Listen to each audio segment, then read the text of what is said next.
people are less predictable than markets. So in that way, I think you're better off with less government. And as we said, more government, particularly now where we get more government from executive order. So, we end up with a sort of a very significant economic policies from both parties given in by executive orders, which means they disappear as easily as they come. And it's just really hard to sort of make economic decisions under that because it's sort of willy-nilly of, whoever is in office and what the political fashion is of the time, rather than markets that, as I said, sort of have all these preferences coming together and on average end up being a lot more predictable.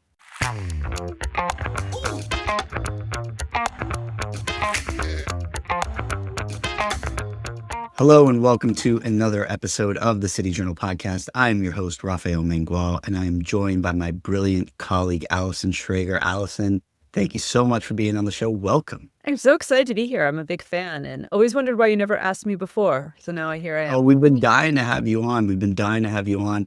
I'm sorry we're not doing this in the studio. Unfortunately, we had some technical difficulties, so this is one of the few episodes that we're going to be doing remotely, but I think we're going to have a fantastic conversation. Before we get into that conversation, you all who are listening and watching, please do be sure to like, comment, and subscribe to the show. The show has been growing. Our audience has been growing. We're super excited about that. But we really want your help with the algorithm. So make sure you click all those buttons right now before you listen to this episode.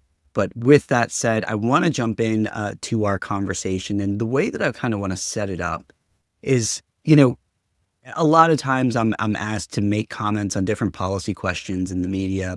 And I'm often described, not just with my official title, but with the Manhattan Institute being described as kind of a right of center think tank or a conservative think tank. And we've been doing this series called Who We Are, where we're kind of talking about different policy areas that the Manhattan Institute and that City Journal has been covering over the years. And of course, this episode is going to be on economics. And so I just wanted to start with a question of what does it mean to be conservative on economics versus liberal? You often hear people say, who are kind of middle of the roaders will say, I'm conservative on the economy, but I'm liberal on social policy. Well, what does that mean to be conservative on the economy?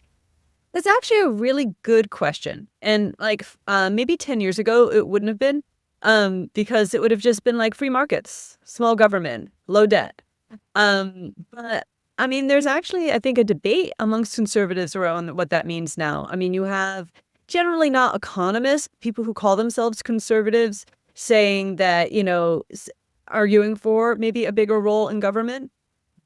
I think still they have make some good points that I think traditional free market economists like myself really need to internalize and consider, but I still consider it, what we want, what everyone wants, I guess, is more prosperity. And I think if you're a conservative economist, do you think the best way for that to happen is through freer markets and for individuals making that happen for themselves rather than the government doing it for them? Yeah, I mean, I think that's a great and concise answer. I mean, the way that I've kind of thought about where conservatives tend to depart from liberals or progressives on economic questions really kind of falls into how we approach markets and how we approach how we govern ourselves. And so that's kind of how I want to split today's conversation up. Mm-hmm. So let's start with markets. You've already mentioned the term free market a few times, and sort of allowing individuals to pursue their interests. Tell us a little bit more about what free markets means, why they're beneficial, and what the alternatives are. Well, I think the way I understand it or understand the world is, everyone kind of walks around with what they know is best for themselves. Everyone likes to say people are irrational, but they really aren't. They know what's best for themselves. They know their preferences. They know how much they value the future versus the past. And all these people with different preferences and ideas of what they want come together in this marketplace, and it's somehow out of all of this chaos, and I think this is so beautiful, you come up with this market price that clears this and so allocates goods. So I think when you're a free market economist, you're like, I don't want to mess with that too much, because once you do, you get all these distortions, and that makes people worse off. So you get more prosperity when people can trade more, and I mean, not just internationally, but with each other. And how that sort of not only allows individual liberty, but it actually has better economic outcomes that leads to more prosperity. Yeah, I mean, you kind of touched a little bit on a bit of a philosophical point there, one that always kind of spoke to me. I mean, when I was sort of thinking through my own political philosophy growing up, I mean, I was reading, Jeremy Bentham and, John Stuart Mill. And one of the kind of brilliant things that that really made John Stuart Mill, that made his work resonate was that it seemed that he understood that we can't actually maximize the happiness or the greater good because we don't really know. We don't have enough information about what makes every single individual happy. Those individuals are the best judges of what their interests are and what pursuits will make them happy. And so we should we're better off just allowing them to pursue those interests for themselves. And that was kind of the introduction to free market economics for me, was really kind of from that first philosophical standpoint. But the benefits is that it seems to, like you said, make us more prosperous. So, I mean, walk us through that. I mean, why is it that a free market is more prosperous than a more heavily regulated one in which, prices are controlled? I mean, you have these goods, people need these goods, things like medicine, for example. Why wouldn't it be a good thing for a government to step in and sort of cap the price of, a life-saving medication? All goods, well, almost every good, exists in a finite supply. And, everyone, wants more of something, and there's only so many resources to go around. So the idea is when you have the free market doing more allocation, that this price gets set. And again, it's like a miracle that sort of allows people who value the good most get it and be able to, or people who want to trade it, get a good price for it. Now, if that price is attractive, then you also have the incentives to create more goods. And that's partially what creates prosperity, or come up with better ways to make goods or new goods. So anyway, yeah, it seems like, oh, if you have this medicine and it can save lives, we should just, make a generic and sell it at cost. You need to also preserve that market price, at least for some time, to ensure that, there's still that innovation, or that sort of people are still motivated to innovate and will make new goods, because it's like you need people to be motivated to work in the economy. And when we saw is that when you take that away, then what you get is more stagnation. People are less motivated. And, I think this is one of the central themes of economics that people seem very reluctant to embrace, is that people respond to incentives. And, there's no greater incentive than a market price.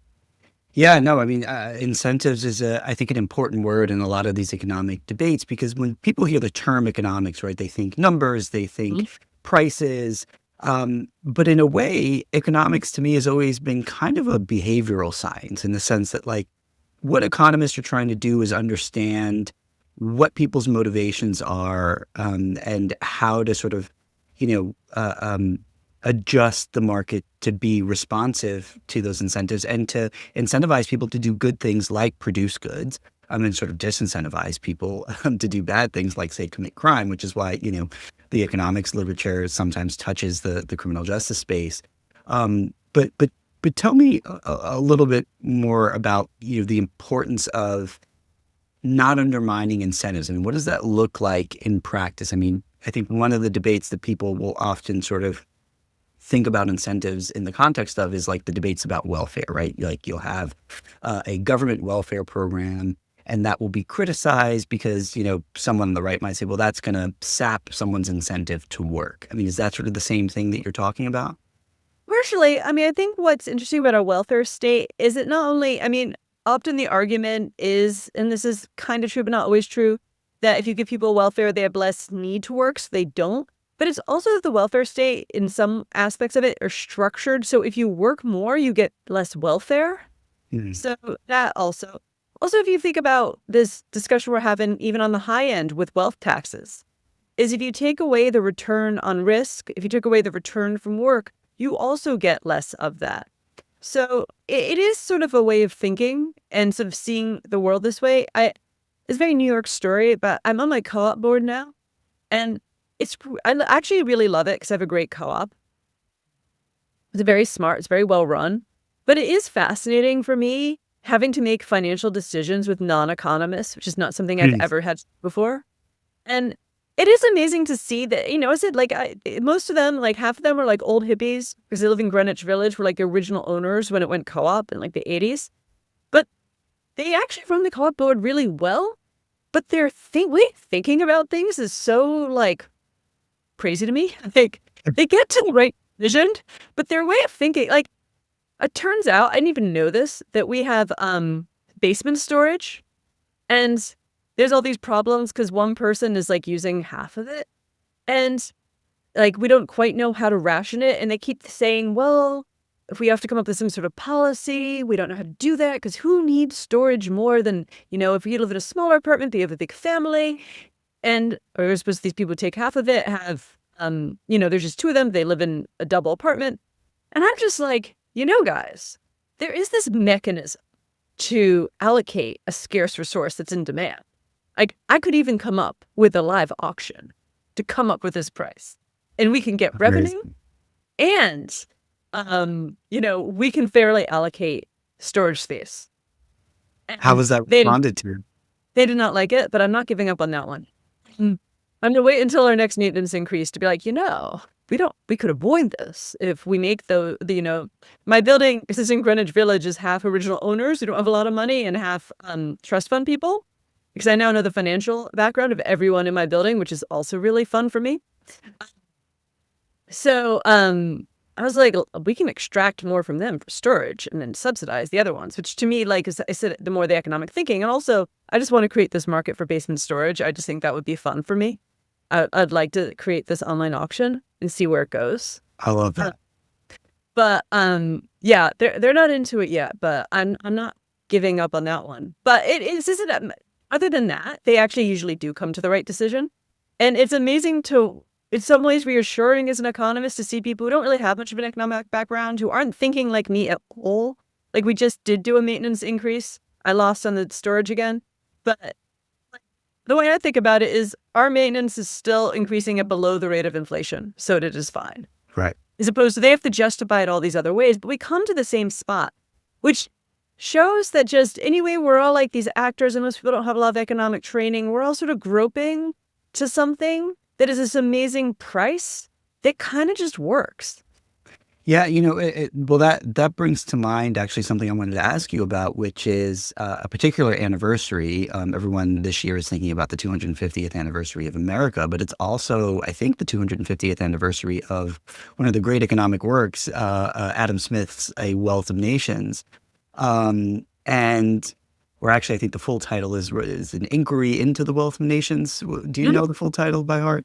It's not embarrassing, but no. Yeah. But it is arguably the sort of foundational work that undergirded the free market movement.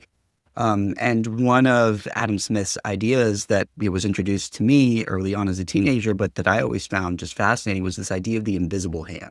Mm-hmm. Right, which you've kind of alluded to a couple of times, right? We have people who don't have economic training, but you and them are sort of arriving at the same kind of consensus without anybody really pulling the strings. And so, well, I try, but yeah. Yeah.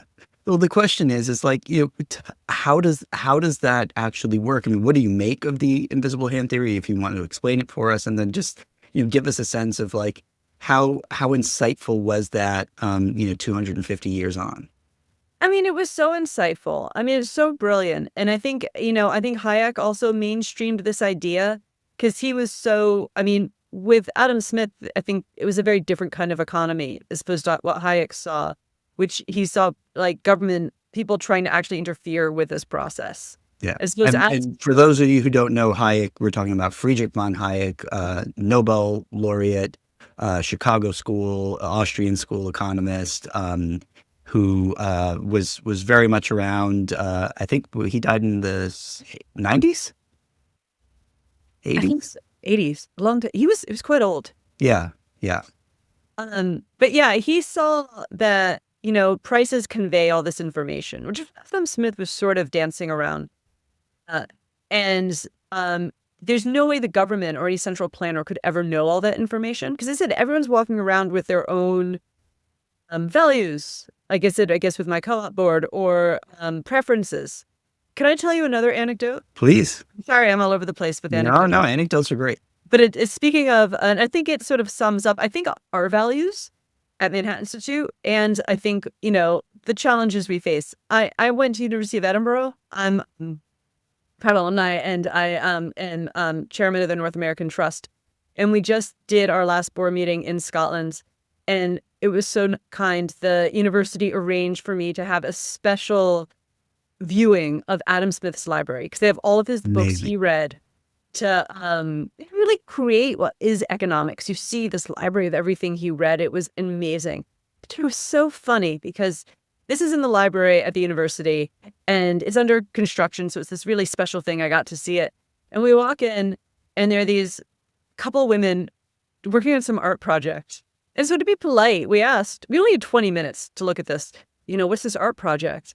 And this woman spent 30 minutes talking about the shells she's doing and how it's like a statement on North Sea oil and pollution and how we're ruining the economy and we're ruining the world and all this stuff. And I'm like, 30 minutes of this when I'm like, I just want to see the intellectual foundations of liberalism, which is happening right here. And yet you're talking about how you're angry about North Sea oil. And this is just what's wrong with everything right now. It's just like what happened. Eventually, I felt bad.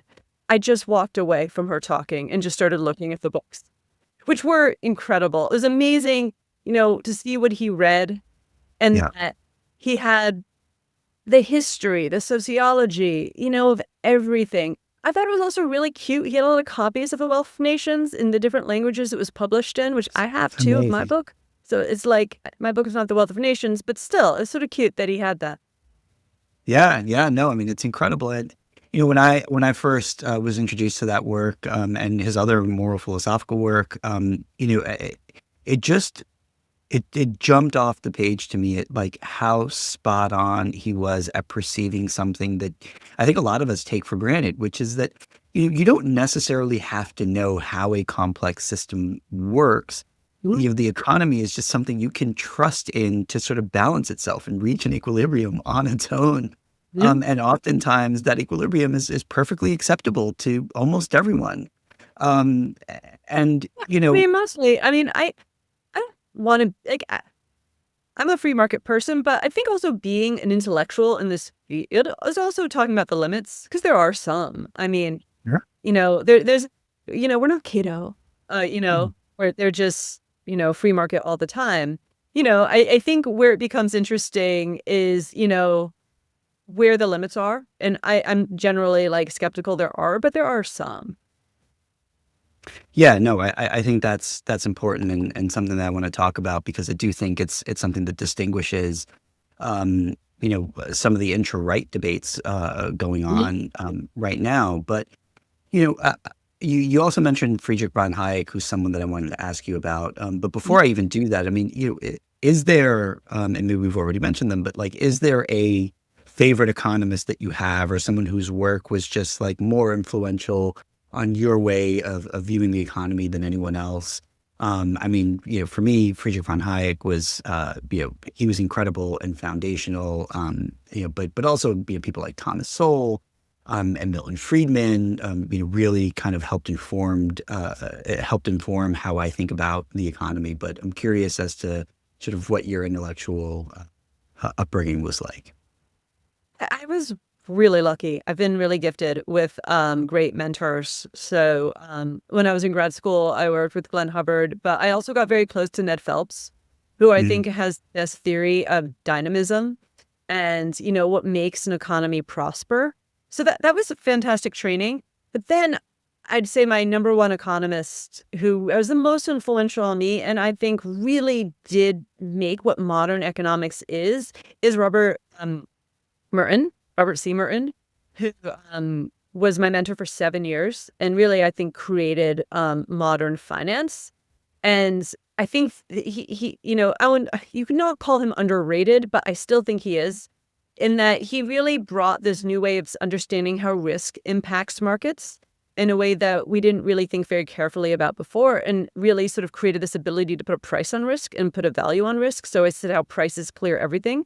So being able to put a price on risk, you can imagine, especially when you have to move money through time and when the world is very uncertain, how that transformative that is. And I think I've had a lot of really good mentors. So I've been just as lucky as you can be as an economist. But I really feel like Bob Merton just, for me, is really on par with a lot of the thinkers you just named, and who's been very personally influential to me too.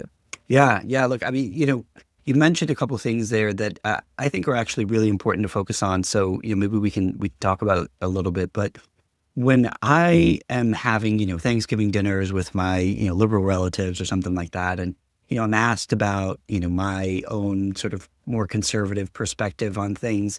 When it comes to economics, I feel like the two things that really separate left from right is that people who are, kind of on the more conservative side of the spectrum are significantly more comfortable with risk. And I think people on the left, I think if you look at some of the left-right debates on economic questions, a lot of it, what it comes down to is comfort with / desire for security or insecurity.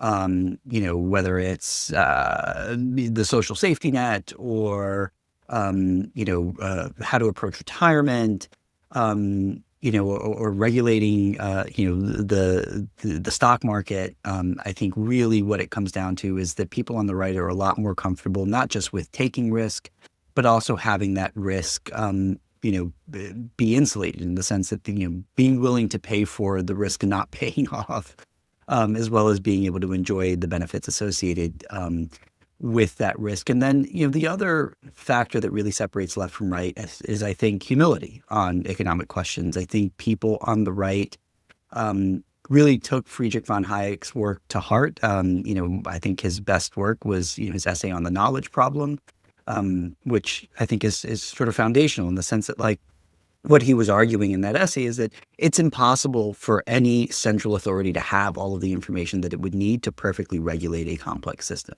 There's just too much information out there. We can't possibly have it. So the best thing that we can do is just allow people to aggregate in a market, and eventually, we'll arrive at an equilibrium that's going to be way better and less distorted than, a sort of centrally controlled thing. Whereas people on the left, I think, feel like they have enough to rely on the expertise of people who they think can adequately regulate a complex system in a way that we just don't trust them to.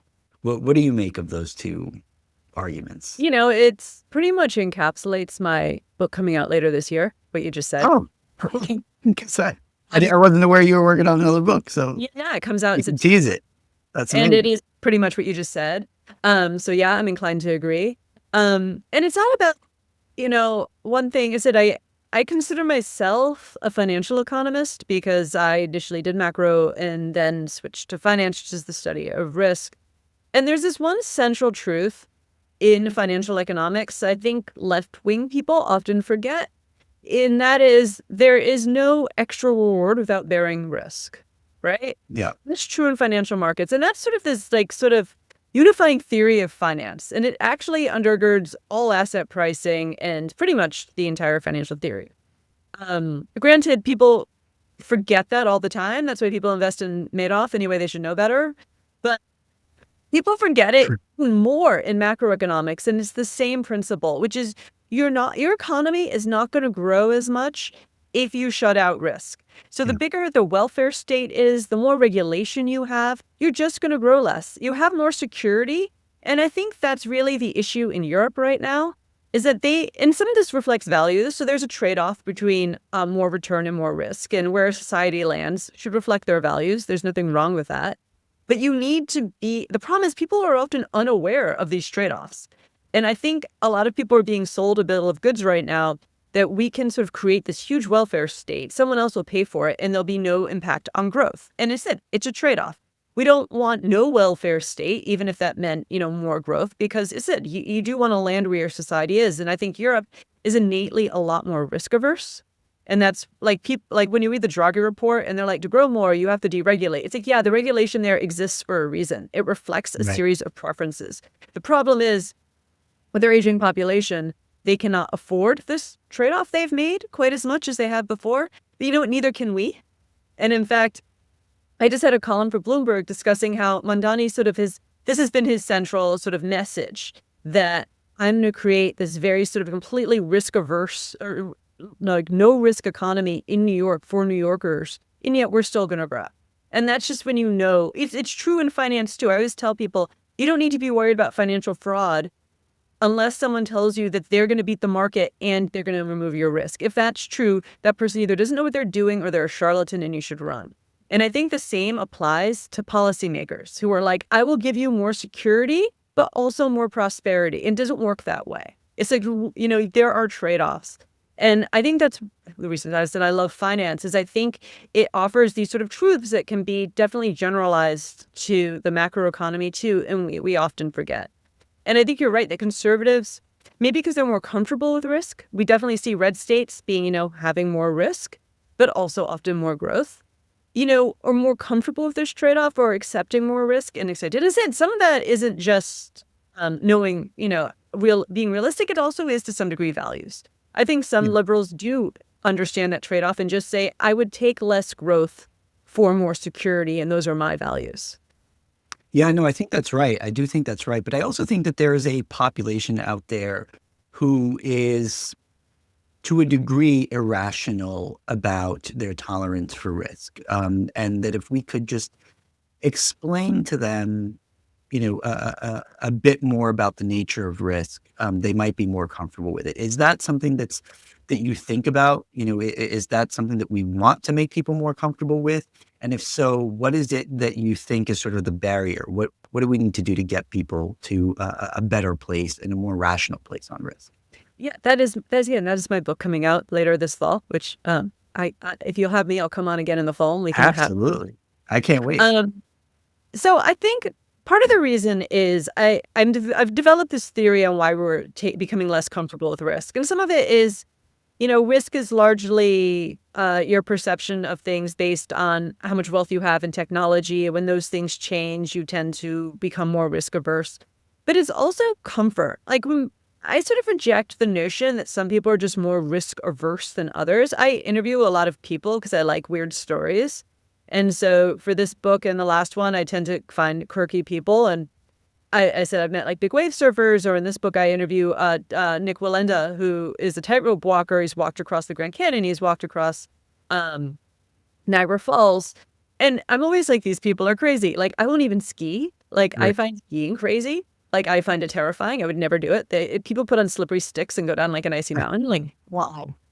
So, but like, I'm very comfortable investing in the stock market. And I talk to like him or the big wave surfers, and they're like terrified of investing.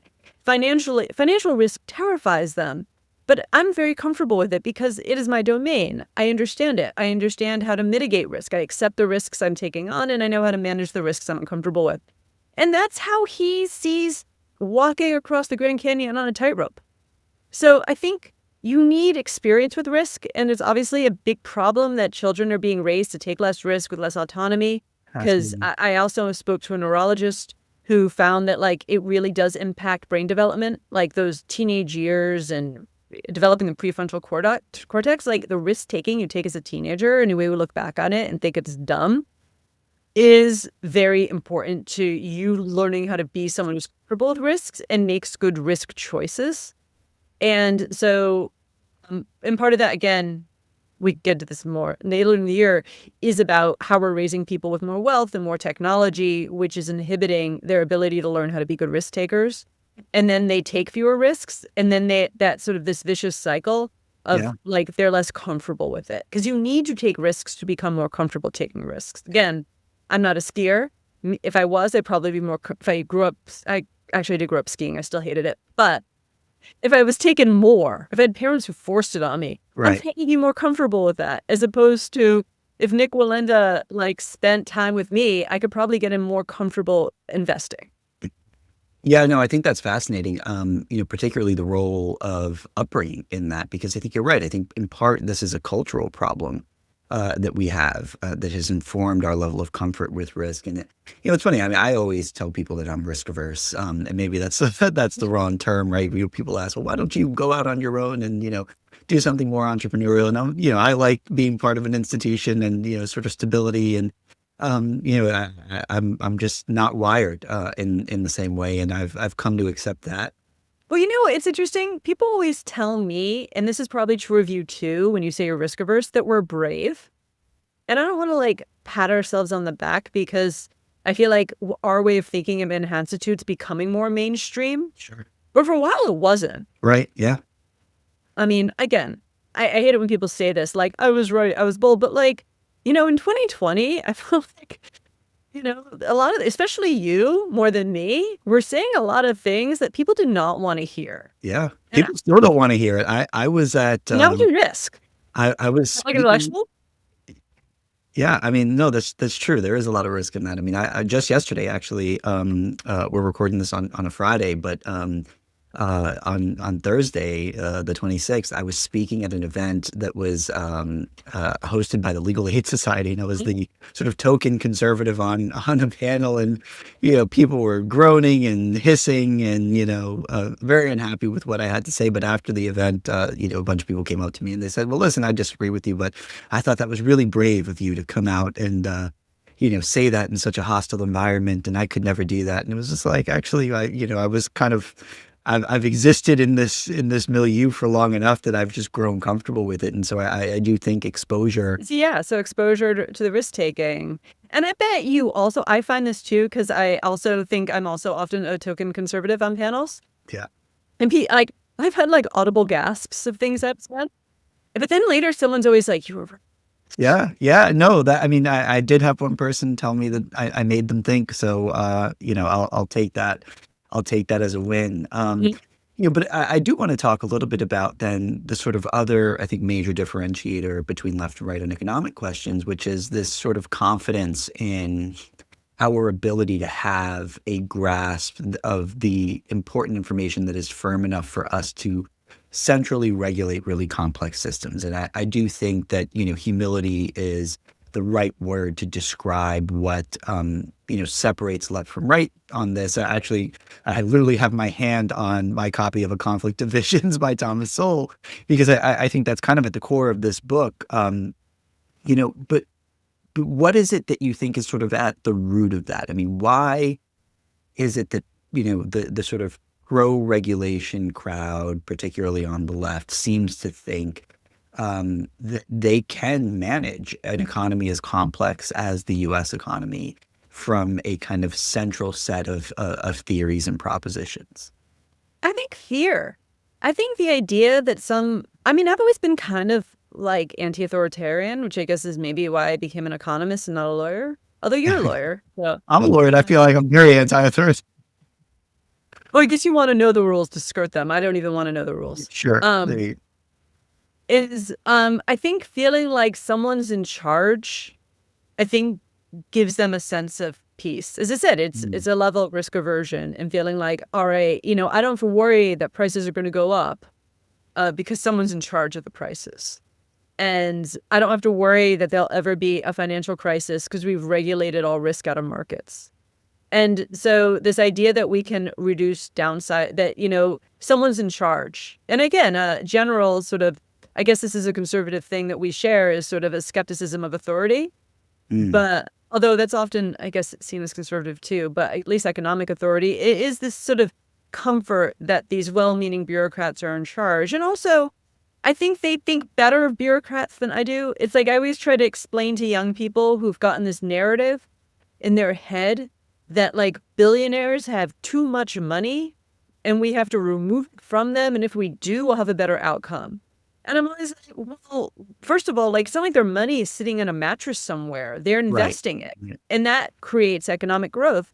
So what you're arguing is that their investment choices are worse than the government would do if they allocated it instead. And, what's the evidence there? And then they tend to give in. But I think it is this sort of just general skepticism of people who make money.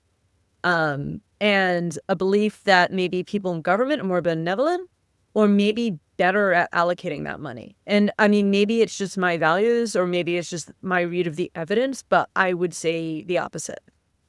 Yeah, I mean, it is interesting to me because I do think that there is not just a deep skepticism of people who have a lot of money, but there is a sort of open hostility toward people who have a lot of money.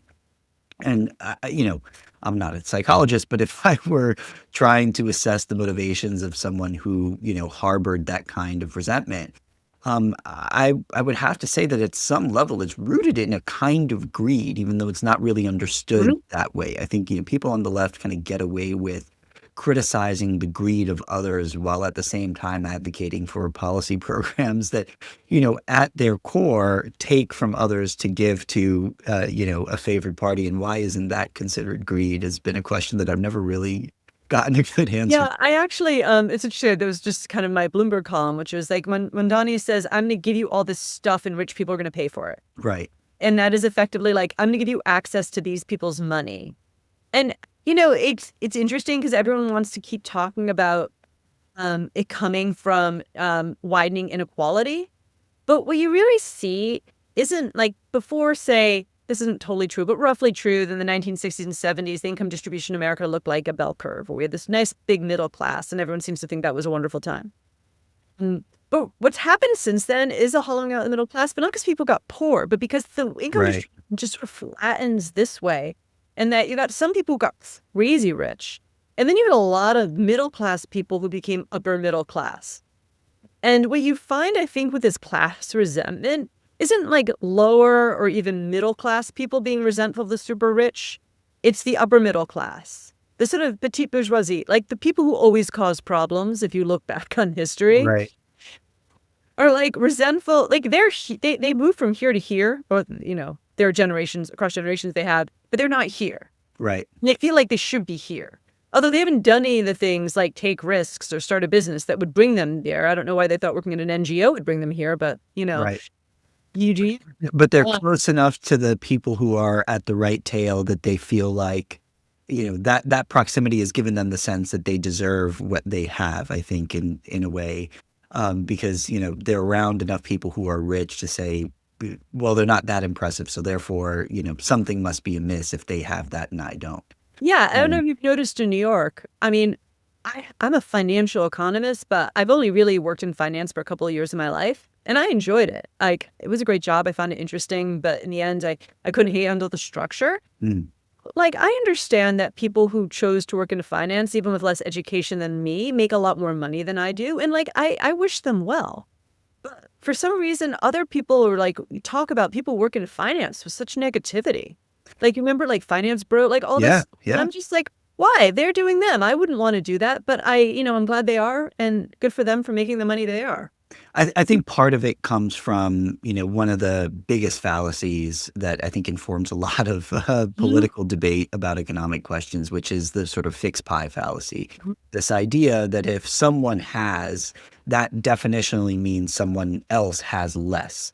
Mhm. But the reality is that my financial position, the number of assets I have access to, my wealth can grow while someone else's wealth grows exponentially. It's without it being the case that I have somehow had something taken away from me. But I think a lot of people sort of view the economy that way, that if someone else gets rich, that means it's a third party got poorer. Mhm. Um, why isn't that true? Well, first of all, the economy is not zero sum. In fact, that person in finance, I mean, not always, but often is helping allocate capital more efficiently, and that grows the economy. And that's better for you. And if you're working for an NGO, you probably have some billionaire benefactor anywhere, somewhere anyway. And that's probably how they made their money. Right. When You you, know, when you say it grows the economy, I'm thinking it creates wealth. What does that mean? I mean, explain this to people who just don't know. What does it mean to create wealth, to grow the economy? Because I do think that that's sort of a big barrier Mhm. for a lot of people who just, see the economy as a sort of zero sum game. Mhm. Explain that process, what that looks like. Okay. So economic growth is roughly GDP. And what goes into GDP is how much stuff we make, roughly, and how much stuff, we consume. So there are inputs into that, which is how much we work, our labor, and the machines we have to help us work, like a computer, a factory line, or whatever. Or a tractor. And whatever. Yeah. Capital, labor. Now, we have finite amount of both. But when we come up with a new idea, we can get more from both of those. And that is what we call like sustainable growth. That is growth over time. So when people talk about AI, it's going to make, let's get aside like labor displacement issues aside, it would make you and I a lot more productive at our job. So if we write a report, we used to be able to write 1 a year. Now we can write 3. So it's more output. So that grows the economy. Now, how do you finance all of that stuff? All the data centers, all of the new machines, new computers? Well, you need money. And so what financial markets do is they put money into particularly risky ventures because you don't know what technology is going to work. You don't know what company. I mean, maybe OpenAI is going to be like the Mozilla of the tech era. Like, we don't know who the winner is going to be. So what you have to have is all these people betting on all these different industries and all these different companies. And that's what financial markets do, is they figure out where the money is supposed to go. And if they do a good job, they get paid a lot and the economy grows more because we have capital going to the right places. If we just have the government deciding, like what happens more often in Europe, then you tend to sort of have a lot of political favors deciding this rather than this is the best investment. So that's why this private sector doing finance is so important, because they decide where the capital goes. And that makes us more productive if they do a good job. Now, they're not always perfect. They, get things wrong and they, get, all the time, not all the time, but like some of the time. And then we have a financial crisis. And particularly when you have a new technology like AI, where it's not, where there's a lot of uncertainty just inherent in this and where it's going to go and who the winners are going to be. It's unknowable. It can be a little frothy. But in the end, this is how we grow, because this is the only way you can really fund innovation. And that is the only way we can get richer. Does that make sense? Yeah, no, I think that's probably the best I've ever heard that explained. So kudos. I want to go back to something that we talked a little bit about, or at least hinted at earlier in the conversation, which is, the sort of distinction between, conservatives and completely laissez-faire kind of libertarians on economic questions, right? It's not the case that, yes, yes, we support free markets, but it's not the case that we support a system in which those markets are completely unfettered. So let's talk a little bit about those limits, because you've already sort of hinted at, mistakes being made, particularly in financial markets. I'm old enough to remember the crash in 2008, and the subsequent crises associated with that crash. And I think that has sort of formed the thinking of a lot of people, particularly on the left in America, who say, well, this is the prime example of why we ought not give too much freedom to the people who are operating our markets. Yeah, I mean, you want to strike the right balance. We have a need for financial regulation. We also have a need for a welfare state. I mean, we are a rich moral society, so we don't want people like living on the street, not only for mental health reasons, but like, poverty. So I think with finance, it's tricky. What the purpose of regulation is, because you want people to take risks, but some people want to take bigger risks than others. The problem is sometimes those risks can end up harming other people. And they said we all have our risk tolerances and preferences. You don't want people taking these outside risks because that's what they like to do. Right. And then have someone else bear the cost of that. So that's why you can justify some financial regulation to make sure that, those risks that you're taking that might pose negative externalities to other people are internalized. There's also other problems with information. You want to make sure that people take risks knowing the full information set, or someone doesn't have an unfair amount of information or like secret information that they're being used to their advantage in a way that's as sort of immoral or improper. So this is sort of where we get into a lot of financial regulation, making sure that, if you're taking, especially with large companies now, we have big banks, if they take an outsized risk, it could sink the whole economy. So as taxpayers, we all have to come in and bail them out. So that's not really fair. So you put more regulations on them to make sure that they're internalizing those risks. And also things like insider information or fraud. So you want to make sure that information is fair and transparent as much as possible. I've been thinking a lot about this because we're in a sort of strange place. Like my book is all about how we don't take enough risk and, everything's, disaster and we need to take more risk. At the same time, we have this like segment of the economy that's taking insane risks, like largely through more nasty drugs they're taking, more sports gambling, or gambling on like culture and pretty much anything. Yeah. We do have this like segment of the economy taking risks that I would say not advise. Anyway, I'd like people to take more risks. I think part of it is what I was saying is if you don't take smart risks and you're not exposed to risks, you tend not to be that thoughtful about the risks you're taking. But it's kind of also weird to me, especially with the sort of the drugs and gambling thing, that we went from these things being so regulated to the point where they were prohibited to now like a complete free for all. So I think in that way, we're also like sort of not true libertarians because I think in Institute, we definitely are like, hey, maybe you should have a little regulation on, the marijuana and the gambling. Yep. Because those certainly marijuana is a different thing, but for different good reasons. But certainly with the gambling, there's scope for negative externalities. There is scope for people not internalizing their cost. There is scope for people not sort of having complete information, or honestly, even sort of if they have a gambling problem, sort of not really being able to make informed choices. Yeah, no, I think those are really good sort of examples of why we need to make room for kind of exceptions to the general bent toward free markets. Mhm. I want to talk a little bit about one other area of regulation that often comes up in my very rudimentary debates with people on the left about the economy and how to sort of regulate it. One example that's always almost thrown in my face, with predictable regularity, is this accusation about price gouging, Mhm. and it's one of the most difficult things to explain to someone on the Mhm. left. Why raising prices in a crisis on a particularly scarce good is a good thing rather than Mhm. just a terrible crime against humanity. But when there's a snowstorm or some kind of shortage, they'll see like bottles of water being sold at 3x the normal price, or Mhm. gallons of gas being sold at 3x the normal price. Is it that critics of quote unquote price gouging get wrong? Why is it price is clear, and you without them going up when you have a shortage, you lose. You not only do you create a shortage because you have people, buying things more than you have too much demand. But like, and so an example of this is there's a lovely man, an immigrant, who owns a stationery store in Greenwich Village. And during the pandemic, if you recall, in those early panic days when everyone was like looking for hand sanitizer and masks, he managed to track them down through his contacts. I think he's Nepali or Bangladeshi, one of those. And through his contacts, he got access to these. He had to pay a premium for them and go like drive all the way to New Jersey to pick them up, load them up in his own car, put them in his store. So of course he had to charge a markup. He one had to pay money to get them, a premium, and he had to spend a lot of his own time and labor collecting it.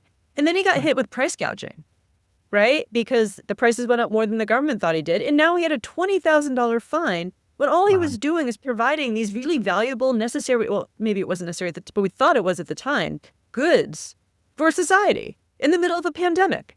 And so I think it's that problem. It's like, one, you create a bigger shortage because you have more demand than you have supply, and you don't let the prices clear, but you also reduce the incentives for suppliers to procure those goods.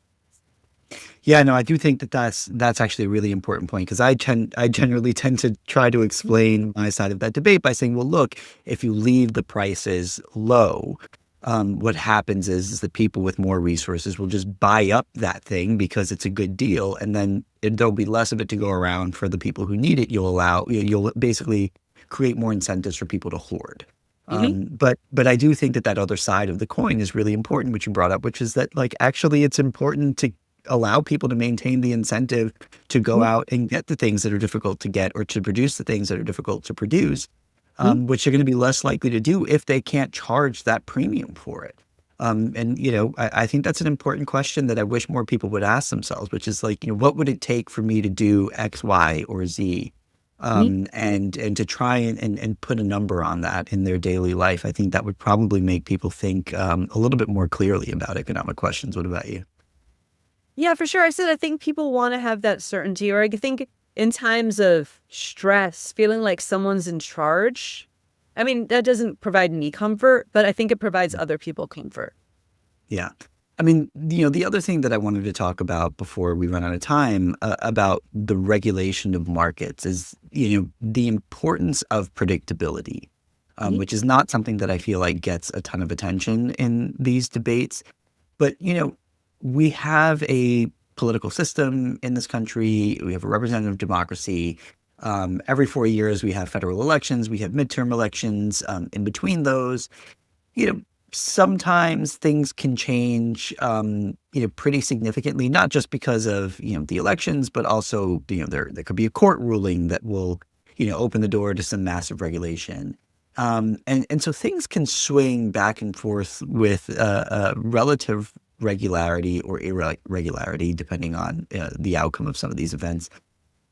How important is it for our decisions to regulate the economy to reflect a concern about how predictable market outcomes are going to be for the players in that market? Well, it depends on the market. I mean, as I said, like some people want more predictability in their life and they choose jobs that probably have a lower pay to get that. Other people, I mean, of course, there's nothing that's ever guaranteed, and other people are more comfortable with risk, and you do want to have that sorting. And I think, people are concerned about a lot of uncertainty right now because, markets being transformed with a new technology, financial markets are a little frothy. But I think the way to think about it is that the government, it's not their job to create predictability. Because as I said, if you have predictability, it is no risk. And if you have no risk, we have no growth. And if we want to be a prosperous society that's growing, I put a high premium on that. But what the government can do is give you downside protection. I think that's largely its function, is to create a solid welfare state that if the bad thing happens, you only go this low rather than this low. And I think that's better than a world where, again, this all comes back to financial markets. It's the different trade-offs of how you reduce risk. You can either reduce risk, what we call hedging, which is investing more in like treasury bonds versus the stock market, and that you give up upside. There's also stock options, which is effectively an insurance contract on so it's sort of like I'm going to buy the S&P 500, but I know for sure I can only if I have to sell it, I only have to sell it for this price, so I can lock in my losses. And with that, you keep all the upside. And I think I like to think of good government policy as like a stock option. It's like, it's an insurance contract. You know that, you'll get a certain amount of money if you lose your job. You know that welfare will be there for you. But on the other hand, we still give people upside and let them thrive. And that's the world I like. Yeah, no, I mean, that's actually really informative. It's a bit different than what I was getting at, which I don't think I explained very well. I guess what I was trying to ask about is like, what you have when you don't constrain the government's ability to regulate markets, you maximize the possibilities for it to step in and regulate. And that can create a level of uncertainty that might disincentivize the kind of risk taking that we know produces benefits and helps grow the economy. I guess I was asking sort of what you make of that argument in favor of kind of a smaller government approach to economic regulation. Yeah, I mean, for sure, because, people are less predictable than markets. So in that way, I think you're better off with less government. And as we said, more government, particularly now, where we get more government from executive order. So, we end up with a sort of a very significant economic policies from both parties given in by executive orders, which means they disappear as easily as they come. And it's just really hard to sort of make economic decisions under that because it's sort of willy-nilly of, whoever is in office and what the political fashion is of the time, rather than markets that, as I said, sort of have all these preferences coming together and on average end up being a lot more predictable. Great. All right. So I want to close with this question, which is, maybe one that's kind of impossible to answer, but, if there were sort of one economic takeaway that you would want people who, tend or are more inclined to disagree with you on economic questions to sort of internalize and understand and operationalize, what would it be? Incentives matter. Oh, two. Incentives matter, and there's no growth without risk. Okay. Well, I love that. And I loved having you on. I hope we can have you on again when your new book comes out, which I'm so excited to hear about. I didn't know that you were working on a second book. So That's fantastic news. But thank you so much for joining us, Allison. And thank you all for watching another episode of the City Journal podcast. Again, please do not forget to like, comment, subscribe, ring the bell, leave a question, do all the things for the algorithm. We love it. We've been loving seeing your questions and comments come in over the transom, and we look forward to bringing you more content like this. Until next time, see you soon.